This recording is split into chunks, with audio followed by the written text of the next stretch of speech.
Oi, meu amigo, minha amiga, é um grande prazer, como sempre, estar aqui com vocês. É muito gratificante estar aqui a cada dia para compartilhar sempre uma mensagem especial, sempre uma mensagem edificante, uma mensagem que fortalece a nossa fé em Cristo Jesus. O tema da mensagem de hoje é um tema muito especial. Hoje o nosso tema é Conhecer Jesus é tudo. Esse é o tema da mensagem. Conhecer Jesus é tudo. Deus abençoe grandemente você e toda a tua família, é meu sincero desejo. Então seja bem-vindo e bem-vinda para a mensagem de hoje. Eu gostaria de começar a mensagem de hoje falando para vocês, meus queridos, que a pergunta do jovem rico, o que farei para ter a vida eterna, ela é a pergunta que palpita no coração da humanidade hoje. O homem ele foi criado para viver. O que ele mais quer, meus amigos, é viver. Pode a vida ser a mais miserável das vidas, mas quando chega a hora da morte, o homem ele se agarra com desespero à vida. A morte é um intruso na experiência humana e por isso não é aceita. O maior desejo do homem é viver. Para ter a vida, ele é capaz de fazer qualquer coisa, pagar qualquer preço, realizar qualquer sacrifício. O que farei para ter a vida eterna? É o grito de desespero, meus amigos, do coração do homem. É a resposta e a resposta de Cristo é simples. E a vida eterna é esta, que te conheçam a ti, o único Deus verdadeiro, e a Jesus Cristo a quem enviaste. Você vê, o segredo da vida eterna não consiste apenas no conhecimento de um corpo de doutrinas ou na aceitação de uma determinada igreja. O segredo, meus amigos, é o conhecimento de uma pessoa, a pessoa maravilhosa de Jesus Cristo. O verdadeiro cristianismo, meus amigos, é um relacionamento de duas pessoas, o ser humano e Cristo. O que mais importa em nossa experiência espiritual não é o que cremos, mas em quem cremos. A razão para acreditar, meus amigos, que o verdadeiro cristianismo é o relacionamento pessoal entre Cristo e o homem é que a justiça e o pecado só podem existir pessoas, entre pessoas. Uma estrela, um gato, uma mesa ou uma pedra não podem pecar ou ser justos, só as pessoas pecam. Por isto, o pecado, mais do que a violação da lei, é a interrupção do relacionamento de amor entre Cristo e o ser humano. Esta é a verdadeira desgraça do pecado. Quando peco, eu estou ferindo meu Jesus, ferindo a mim mesmo e trazendo a separação entre ambos. A maldade do pecado, meus amigos, do Éden, está melhor revelada no fato de Adão se esconder de Deus do que simplesmente no comer do fruto proibido. Isto é o pior do pecado. O ser humano que antes corria e se jogava nos braços do pai, amante, depois de pecar, escondeu-se de medo e causou profundo sofrimento ao coração de Deus. Estava o pai triste porque alguém quebrou a lei? Ou será que estava sofrendo por causa da separação? Isto nos leva, meus queridos, à conclusão de que a salvação, a vida eterna, nada mais é do que uma reconciliação ou um novo relacionamento pessoal com o Senhor da salvação. Somos salvos quando cremos em Jesus, quando amamos a pessoa de Jesus. Não apenas seu nome, nem suas doutrinas, nem apenas, meus amigos, sua igreja. Não podemos, porém, amar uma pessoa sem conhecê-la. Por isso o inimigo Ele fará todo o possível para nos distanciar mais e mais de Deus, ou então para aproximar-nos dele com uma ideia errada do Pai. O inimigo, meus amigos, não quer que conheçamos Jesus, ou, na pior das hipóteses, que quer o conheçamos, ele quer que nós conheçamos com a imagem de um Deus tirano, ditador, preocupado mais com suas normas do que com seus filhos. Essa é a ideia que Satanás quer colocar. Essa imagem, meu Deus, de Deus não inspira amor, inspira medo, não inspira desejo de servi-lo, gera a obrigação de servi-lo. A consequência é uma religião triste, um cristianismo formal. É o medo do castigo que nos leva a obedecer. O inimigo, meus amigos, fica feliz com isso. Ele conseguiu o que queria. Se não conseguiu, ele nos leva longe do Pai. Ao menos trouxe-nos para perto dele, pelos motivos errados, exatamente. Conhecer Jesus, meus queridos, é tudo. Sabe por quê? Porque ao conhecê-lo, como na realidade ele é, ao conhecer o que ele fez por nós na cruz do Calvário, ao saber quanto ele nos amou e nos ama apesar de nossas atitudes ou de nossa rebeldia, nós não teremos outro caminho senão apaixonar-nos por ele, amá-lo com todas as forças de nosso ser. E porque o amamos, desejaremos ser como ele é e viver como ele quer, ver sempre um sorriso de felicidade em seu rosto.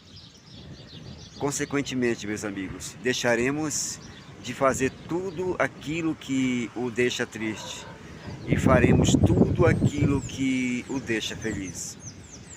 Conhecer Jesus, meus amigos, é tudo, porque a salvação não provém do esforço humano, ela é um presente de Deus. E esse presente é a pessoa de Jesus Cristo.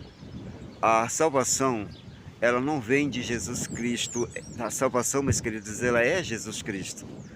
Aceitar a salvação é aceitar Jesus Cristo, meus queridos. Conhecer Jesus é ter a salvação e, portanto, ter a vida eterna. Quando São João fala de conhecer Jesus, não está falando apenas de um conhecimento teórico. João vivia numa época em que predominava o pensamento helenístico. Os gregos endeusavam o conhecimento teórico. Para um grego dizer que conhecia uma flor, ele ia à biblioteca, estudava tudo o que as enciclopédias e livros falavam sobre a flor. E dizia, conheço, ele dizia, conheço a flor. João não. Para João, dizer que conhecia a flor, além de ler o que os livros diziam, era ir ao campo, tocar a flor, sentir nas mãos a beleza da flor, cheirar a flor, acariciá-la e então dizer, conheço a flor. Conhecer para os gregos, meus queridos, que viviam no tempo de João, era acumular conhecimento teórico. Conhecer para o discípulo amado João era uma experiência de vida. O conhecimento teórico pode ajudar enquanto as coisas andam bem. O conhecimento experimental é, por sua vez, a única solução para os momentos de crise. A maioria dos discípulos, meus amigos, limitavam-se a ouvir as palavras de Jesus. João ia mais além. Ele ficava perto do Mestre e reclinava a cabeça no coração de Jesus. A diferença revelou-se na crise, quando os judeus prenderam Jesus e o levaram ali ao Calvário. Todo mundo o abandonou. João foi o único que ficou perto e ele foi aquele que não se contentou em ouvir Jesus, nem apenas saber acerca dele, mas que procurou, meus queridos, um conhecimento experimental. E a vida eterna é esta, que te conheço a ti, o único Deus verdadeiro, e a Jesus Cristo a quem enviaste. Simples como uma flor, como uma criança, como um sorriso, com todas as coisas de Deus. Mas são nós, os seres humanos, infelizmente, que às vezes complicamos as coisas e os tornamos difíceis e roubamos-lhes a beleza natural. Meus amigos, estamos vendo e aprendendo aqui de maneira simples todo o processo da conversão e da vida cristã. Justificação, justiça imputada, comunicada, santificação e glorificação. Por exemplo, a história do jovem rico é um triste exemplo do homem que procura a justiça pelos seus próprios esforços. O resultado é uma vida, meus queridos, vazias e sem sentido. Então, meus amigos, já vimos aqui antes o profundo tema do perdão, da expiação e da justificação. O que Cristo fez por nós na cruz não foi apenas libertação da culpa, mas uma substituição. Alguém pagou pelos nossos pecados. Ele foi tratado como nós merecíamos, para que pudéssemos ser tratados, meus amigos, como Ele merece. Ele ocupou o nosso lugar. Agora podemos ocupar o seu. Ele nos oferece seus méritos, suas obras, sua justiça. Toma sobre si os nossos pecados e paga o preço por eles na cruz. Ao vê-lo pendurado na cruz, sentimos-nos atraídos por ele, somos reconciliados por ele. Nós somos justificados e recebemos, meus queridos, uma nova natureza. Isto chamamos de justiça imputada. Mas por que é que depois de justificados e reconciliados, continuamos tendo vontade de errar, ou seja, de pecar? Aí vem o assunto das duas naturezas. Você e eu temos que alimentar, meus queridos, a natureza de Cristo através da oração, do estudo da Bíblia e do trabalho missionário. E temos que matar de fome, meus amigos, a natureza má. Em outras palavras, temos que andar com Deus, como Enoque, Noé, Abraão e Davi, num relacionamento de amor. Isto é santificação. A luta, porém, ela continuará até a volta de Cristo. Só então, meus queridos, acontecerá mais um milagre. Deus arrancará a natureza pecaminosa para sempre e a jogará fora. Isto é chamado de glorificação. A luta findará, mas enquanto Cristo não voltar, a caminhada, meus amigos, continuará. E nessa experiência, o Senhor Jesus cuida de nós, cada dia, com a presença do seu Santo Espírito, dando-nos de sua justiça, meus amigos, permanente. Isto é justiça comunicada. Então, minha amiga e meu querido amigo, você e eu devemos fazer, meus amigos, de Jesus o personagem central. Ele terá que ser o personagem central de nossa vida, se quisermos viver uma experiência, meus amigos, cristã bem-sucedida e feliz. Então, meus amigos, eu gostaria nesse momento de compartilhar com você a história de um incidente que aconteceu nos Estados Unidos. 36 crianças, elas estavam presas numa sala de aula no primeiro andar de uma escola, em chamas, no coração de Chicago. Todas as crianças que puderam sair, elas saíram, as escadas estavam tomadas pelas chamas e a fumaça, as saídas de emergência, elas estavam emperradas. Não havia outra saída. 36 rostinhos de crianças assustadas estavam colados nos vidros das janelas. Os bombeiros ainda não haviam chegado. Não havia policiais por perto. O resgate parecia impossível. Mark Spacey, ele era um homem que morava a 2 quarteirões abaixo. Quando ele viu o fogo, ele correu para a escola. Sua missão naquela manhã não era rotineira, como a de um policial ou um bombeiro. Ele foi, meus amigos, impulsionado por outro sentimento. Ao chegar ao lugar, ele gritou para as crianças quebrarem o vidro. Os pedaços de vidro, meus amigos, caíram pelo chão. Mark era um homem alto, musculoso e forte. Todo mundo podia ver o brilho de confiança em seus olhos, a segurança de seus braços e o amor em sua voz quando ele gritou para os meninos: pulem para cá, que eu segurarei vocês. Um a um, os meninos começaram a pular. Os poderosos braços de Mark Spacey seguravam os meninos e Mark colocava um a um os meninos no chão. Finalmente, todos os meninos estavam salvos. Quero dizer todos, meus amigos, menos um.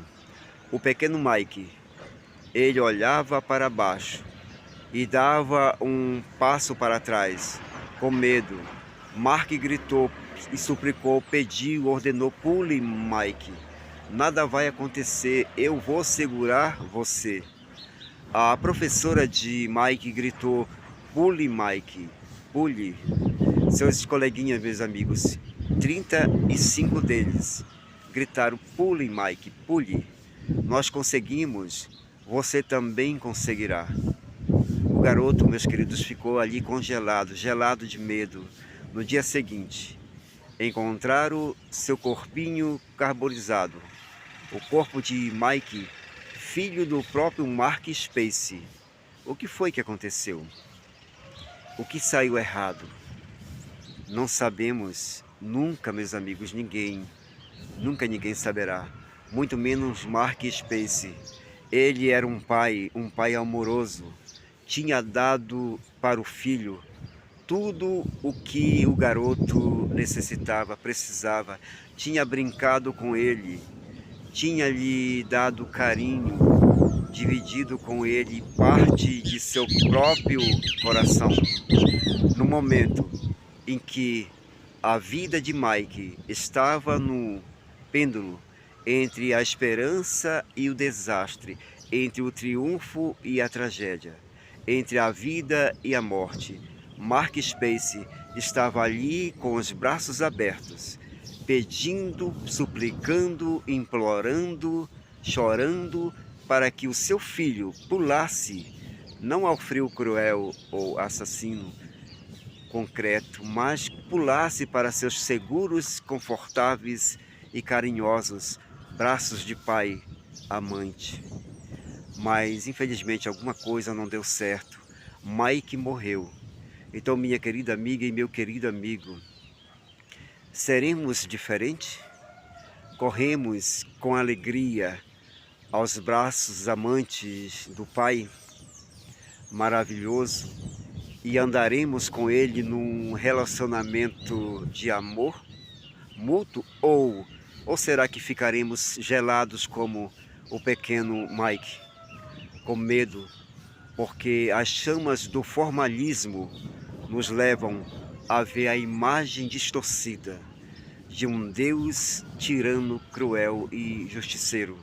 Meus amigos, existem muita gente que é amável neste mundo, que quer colaborar de alguma forma, que anela dar a vida pelos outros e ama a quem precisa de atenção. Mas minha amiga e meu amigo, como poderemos amar os homens se ainda não sabemos amar Jesus? E como amaremos a quem nos ama se não o conhecermos lá na cruz?